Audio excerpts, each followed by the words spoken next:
没错，这就是最值得买的 Chromecast with Google TV。不只是把影片投放到大电视，而是让所有电视都变成智慧电视。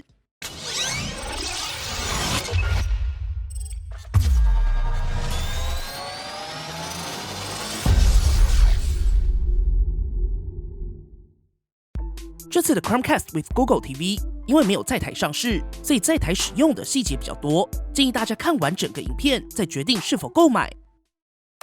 Chromecast 应该是大家都很熟悉的一款产品了。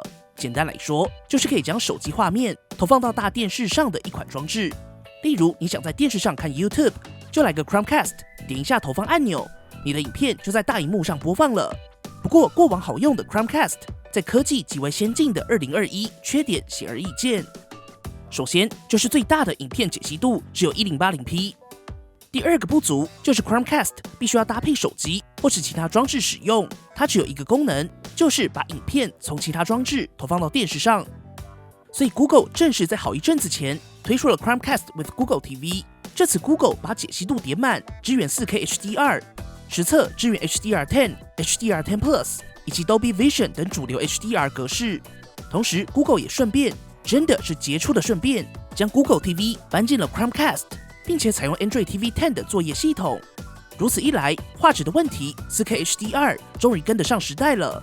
同时 Chromecast with Google TV 不再需要依靠其他装置控制，它本身就是近乎完整的 Android TV 操作系统。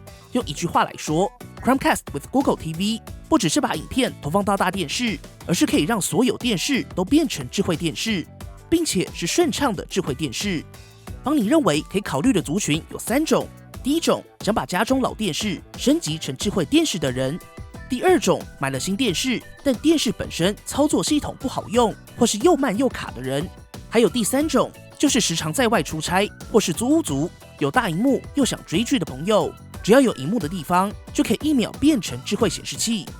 好，说了这么多，帮你就带各位一步一步来看 Chromecast with Google TV 的所有优缺点以及细节。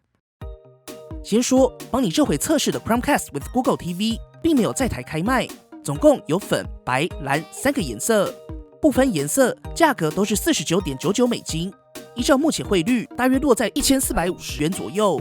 但毕竟没有台版，所以大家入手的价格一定也会更高，甚至粉蓝2色，水货价格又更高，想当然也不会有保固。邦尼只能大声呼吁 Google， 赶快把这么好的产品带进来，想入手的朋友就请大家斟酌咯。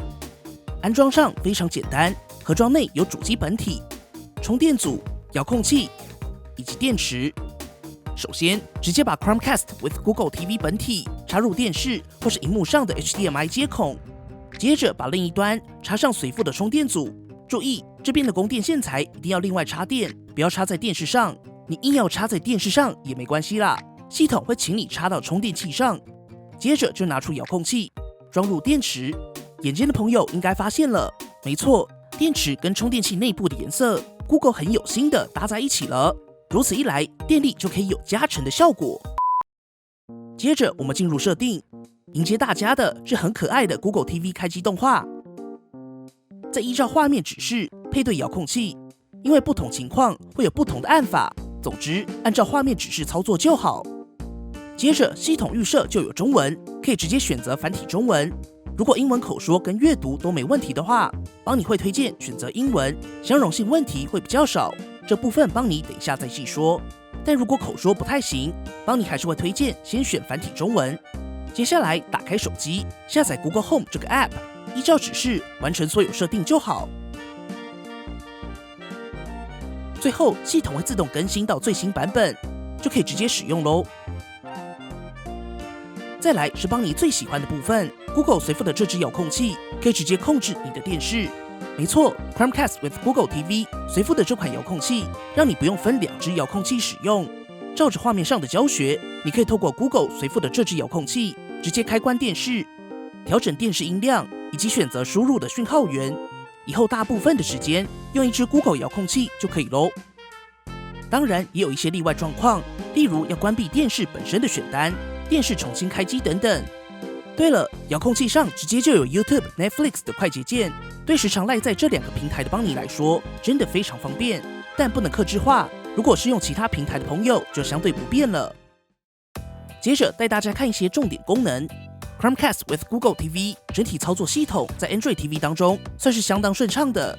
如果家中电视的智慧系统不好用，反应很慢，或是有些平台不支援，是可以考虑透过 Chromecast 替代。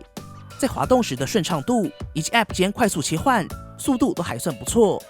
不过当然，跟之前测过几家搭载自家系统的智慧电视，例如新自家的 Tizen， 还是有一小段的差距，所以是否能够取代，就看大家家中电视的状况了。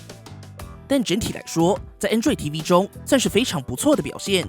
不过更重要的是 ，Android TV 最大的优势就是在 Play 商店中，你几乎可以安装到市场上所有主流的串流平台，例如自家的 YouTube、YouTube Kids、YouTube Music、主流的 Netflix、Prime Video、爱奇艺以及 Apple TV。当然，在地平台力 TV、My Video、Friday 影音、Catch Play、Line TV、KK TV、音乐类型、KKBox、Spotify 都有。当然，如果你想安装第三方 APK， 你可以在系统 Android TV 作业系统版本中开启开发人员模式。有一个提醒，帮你建议可以将设定、显示和音效中的相符内容打开。如此一来，系统就会依照播放的内容选择最适合的格式。有一些支援 Dolby Vision 的电视，如果没有打开相符内容，即使是在系统界面中，也会预设输出 Dolby Vision 的讯号。开启后，系统就能自动选择最适合的动态范围进行输出。而在显示效果上，经过帮你实测 ，Chromecast with Google TV 能够成功触发 Netflix 的 Dolby Vision 以及 YouTube 的 HDR10。帮你也提供一小段 Chromecast with Google TV 在 4K HDR 之下，跟过往只有 1080p 的 Chromecast 在画面上的差异。透过帮你的画面，只能说显示效果就是肉眼可见，1080p 在大荧幕上真的是回不去了。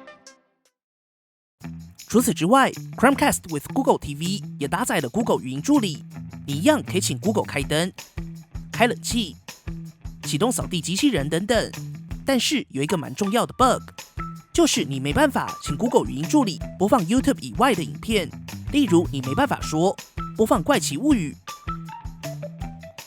在 Netflix 上播放《末日列车》等等。你会发现语音助理永远只搜寻 YouTube 上的影片。那为什么会这样呢？原因是繁体中文版本系统不相容一些指令所导致。只要你把系统语言改成英文，并且重新启动 Chromecast， 你会发现可以正常的请 Google 助理在电视上播放，不论你说英文 Play Our Planet on Netflix， 或是在 Netflix 上播放《末日列车》，Google 助理都可以直接打开 Netflix， 并且开启指定的影集。没错，繁体中文切换到英文系统后 ，Google 语音助理还是可以辨识中文。不过比较可惜，还是因为相容性的关系，目前大家比较主流使用的串流平台，即使切换到英文，语音助理就只支援搜寻 YouTube 跟 Netflix。不过邦尼认为，这就看个人使用习惯，大家可以自行斟酌。毕竟直接进入 App 搜寻，一样可以达成播放。除此之外，改成英文后，说出我想听音乐的话，则是可以自动开启 Spotify 播放。不过这时候就有人要问啦，可是英文我看不太懂，但我还是想用语音助理搜寻影片，怎么办？唯一的办法就是不要说播放，改说我想看，或是直接喊出影集的名字，例如说怪奇物语，或是我想看怪奇物语，系统就会搜寻影集的页面，只要点立即观看就可以了，算是一个替代方案。最后 Chromecast with Google TV 一样可以从各种装置上投放，不论是手机、平板或是电脑。详细使用教学以及可以做到的事情，请参考邦尼科技酷品第3集，就可以看到完整 Chromecast 使用教学。整体来说 ，Chromecast with Google TV 无疑是最值得买的一代 Chromecast， 但没有在台上市，所以还存在一些繁体中文的相容性问题。但邦尼认为，语音助理还算是可以斟酌的项目，毕竟影响比较有限。但水货的价格更高，没有保固，就是大家必须要想清楚跟考虑的问题了。如果这是一款49.99美金，原价1450左右就能买到的产品，那真的不需要考虑太多。邦尼真的只能在这边大声呼吁 ，Google 赶快引进台版吧，新台币准备好喽。好啦，本期节目就先到这里。Chromecast with Google TV 细节比较多，如果还有任何问题或是邦尼没说到的，欢迎底下直接留言。如果喜欢本期的节目，不要忘记订阅邦尼，并且打开小铃铛，及时收到最新的评测通知。当然，你也可以在 Facebook 邦尼 AI 小助理、Instagram 以及 Line@ 找到我们。如果还有其他问题，别忘了底下留言。那我们就下期影片再见啦。